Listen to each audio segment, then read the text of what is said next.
وَلِلَّهِ مُلْكُ السَّمَاوَاتِ وَالْأَرْضِ وَيَوْمَ تَقُومُ السَّاعَةُ يَوْمَئِذٍ يَخْسَرُ الْمُبْطِلُونَ۔ زمین اور آسمانوں کی بادشاہی اللہ ہی کی ہے، اور جس روز قیامت کی گھڑی آ کھڑی ہوگی اس دن باطل پرست خسارے میں پڑ جائیں گے۔ زمین اور آسمانوں کی بادشاہی اللہ ہی کی ہے۔ سیاق و سباق کو نگاہ میں رکھ کر دیکھا جائے تو اس فقرے سے خود بخود یہ مفہوم نکلتا ہے کہ جو خدا اس عظیم الشان کائنات پر فرما روائی کر رہا ہے، اس کی قدرت سے یہ بات ہرگز بعید نہیں ہے کہ جن انسانوں کو وہ پہلے پیدا کر چکا ہے انہیں دوبارہ وجود میں لے آئے۔ وَتَرَى كُلَّ أُمَّةٍ جَاثِيَةً كُلُّ أُمَّةٍ تُدْعَى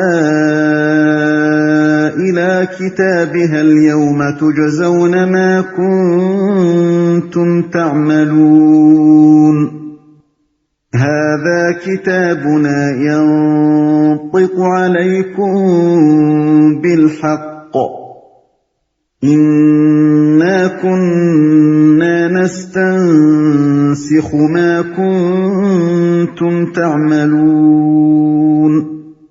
اس وقت تم ہر گروہ کو گھٹنوں کے بل گرا دیکھو گے، ہر گروہ کو پکارا جائے گا کہ آئے اور اپنا نامہ اعمال دیکھے۔ ان سے کہا جائے گا آج تم لوگوں کو ان اعمال کا بدلہ دیا جائے گا جو تم کرتے رہے تھے، یہ ہمارا تیار کرایا ہوا اعمال نامہ ہے جو تمہارے اوپر ٹھیک ٹھیک شہادت دے رہا ہے، جو کچھ بھی تم کرتے تھے اسے ہم لکھواتے جا رہے تھے۔ گھٹنوں کے بل گرا دیکھو گے، یعنی وہاں میدان حشر کا ایسا ہول اور عدالت الہی کا ایسا روب طاری ہوگا کہ بڑے بڑے ہیکڑ لوگوں کی اکڑ بھی ختم ہو جائے گی اور عاجزی کے ساتھ سب گھٹنوں کے بل گرے ہوئے ہوں گے۔ ہم لکھواتے جا رہے تھے۔ لکھوانے کی صرف یہی ایک ممکن صورت نہیں ہے کہ کاغذ پر قلم سے لکھوایا جائے، انسانی اقوال و افعال کو ثبت کرنے اور دوبارہ ان کو بعینہ ہی اسی شکل میں پیش کر دینے کی متعدد دوسری صورتیں اسی دنیا میں خود انسان دریافت کر چکا ہے، اور ہم تصور بھی نہیں کر سکتے کہ آگے اس کے اور کیا امکانات پوشیدہ ہیں جو کبھی انسان ہی کی گرفت میں آ جائیں گے۔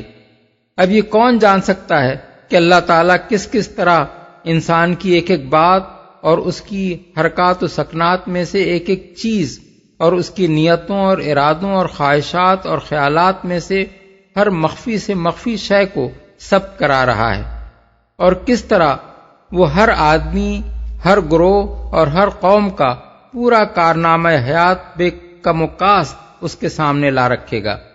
فَأَمَّا الَّذِينَ آمَنُوا وَعَمِلُوا الصَّالِحَاتِ فَيُدْخِلُهُمْ رَبُّهُمْ فِي رَحْمَتِهِ ذَلِكَ هُوَ الْفَوْزُ الْمُبِينُ۔ پھر جو لوگ ایمان لائے تھے اور نیک عمل کرتے رہے تھے انہیں ان کا رب اپنی رحمت میں داخل کرے گا، اور یہی صریح کامیابی ہے۔ وَأَمَّا الَّذِينَ كَفَرُوا أَفَلَمْ تَكُنْ آيَاتِي تُتْلَى عَلَيْكُمْ فَاسْتَكْبَرْتُمْ وَكُنْتُمْ قَوْمًا مُجْرِمِينَ۔ وَإِذَا قِيلَ إِنَّ وَعْدَ اللَّهِ حَقٌّ وَالسَّاعَةُ لَا رَيْبَ فِيهَا قُلْتُمْ مَا نَدْرِي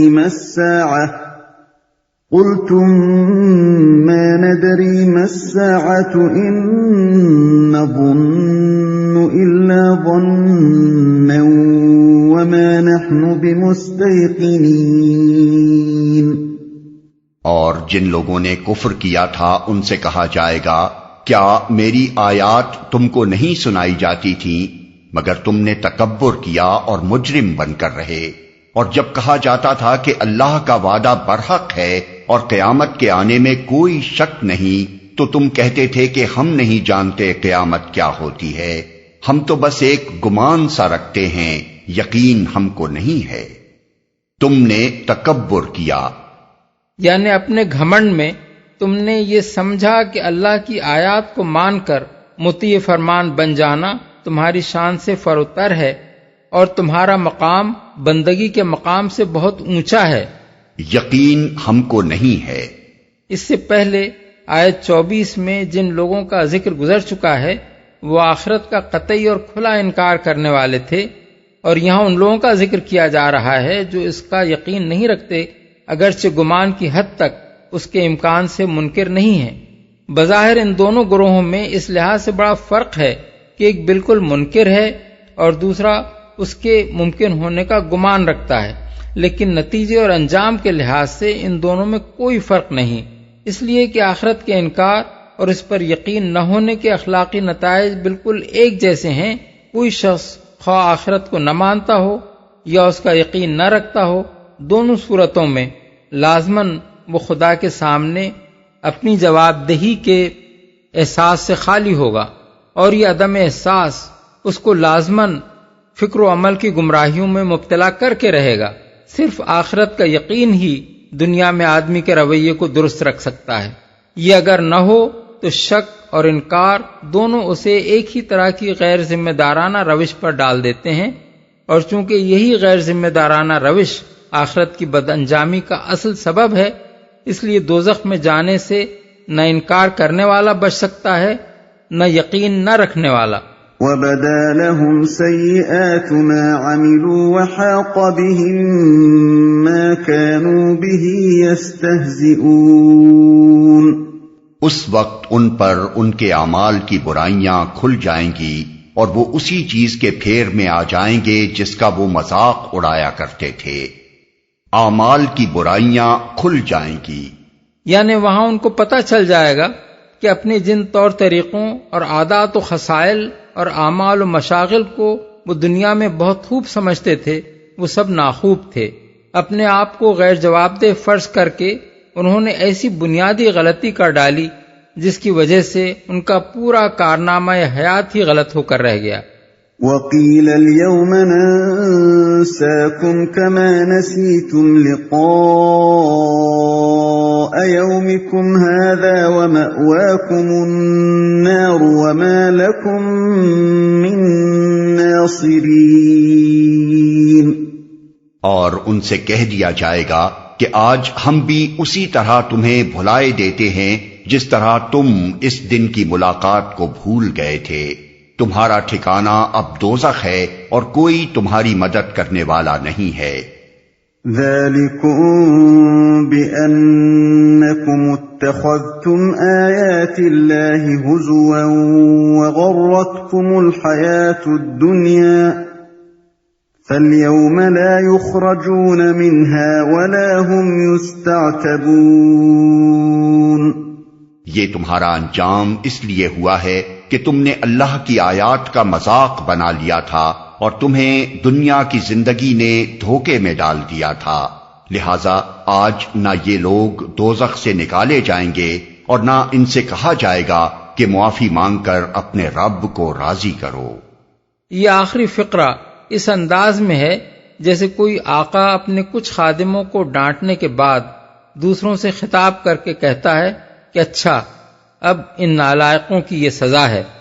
فَلِلَّهِ الْحَمْدُ رَبِّ السَّمَاوَاتِ وَرَبِّ الْأَرْضِ رَبِّ الْعَالَمِينَ وَلَهُ الْكِبْرِيَاءُ فِي السَّمَاوَاتِ وَالْأَرْضِ وَهُوَ الْعَزِيزُ الْحَكِيمُ۔ بس تعریف اللہ ہی کے لیے ہے جو زمین اور آسمانوں کا مالک اور سارے جہان والوں کا پروردگار ہے۔ زمین اور آسمانوں میں بڑائی اسی کے لیے ہے اور وہی زبردست اور دانا ہے۔